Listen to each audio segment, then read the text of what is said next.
کہ پہلے دو کام کرو گے، ایک کلمہ پڑھو گے، دوسرا میرا مرید بنو گے، تو آپ کی اجازت ہے میں چلا جاؤں؟ تو بیٹا تو ضدی ہے، تو جو کام پکڑ لے تو کرنا ہے، کیا تیری مرضی، چلے جا، میری طرف سے اجازت ہے۔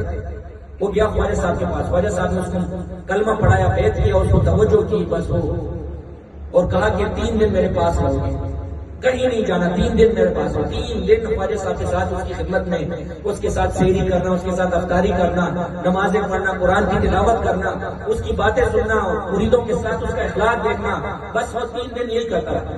اب خواجہ صاحب نے اس کو کہا بیٹا اب تیری چھٹی ہے، تو گھر جا، اور جب تک میں نہ کہوں تمہیں واپس نہیں آنا، تو چل جا۔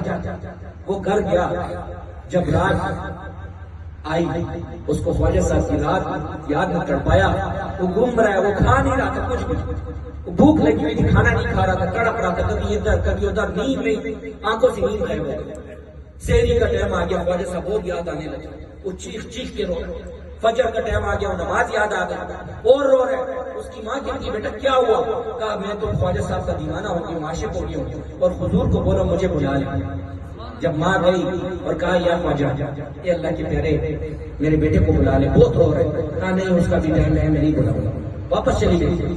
جب واپس گئی تو بچے نے کہا کیا کہا میرے حضور نے؟ کہا اس نے تو منع کر دیا کہ نہیں اپنے 3 دن پورے کرے۔ وہ اور طرف میں رو رہا ہے، دوسرا دن بھی منٹ اس کے اوپر نہیں گزر رہا تھا، ایک منٹ۔ وہ بہت زیادہ تڑپا اور کہا ماں اگر ابھی خواجہ صاحب نے نہیں بلایا تو مر جاؤں گا، میں مر جاؤں گا، اور نہ دیکھنے سے میرا دل پھٹ جائے گا اور میں مر جاؤں گا۔ تو ماں نے کہا توڑ جو ماں نہ کرنا، چلی گئی۔ خواجہ صاحب سے کہا حضور میں ماں کہتی ہوں کہ میرے بیٹے کو بلا لو ورنہ مر جائے گا۔ خواجہ صاحب نے کہا چلو اجازت لے لیا۔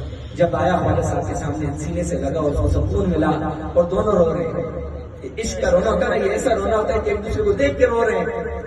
تو خواجہ صاحب نے کہا کل کھانا کھایا کہا نہیں کھایا؟ کہتے میں نے بھی نہیں کھایا، تیرے عشق میں میں نے بھی نہیں کھایا۔ اللہ یہ تڑپ لگا دے ہمارے سینوں میں، اللہ یہ آگ لگا دے، اللہ اپنا عشق عطا کر دے، اپنے ولیوں کا عشق عطا کرے۔ یہ دنیا کی غلاظت، دنیا کی سے ہمیں نکال دے اللہ پاک اپنا کر دے۔ اللہ کے ولی تو نہیں بن سکتے لیکن ان کے غلام تو سچے بن سکتے ہیں نا، اللہ سچا غلام بنا۔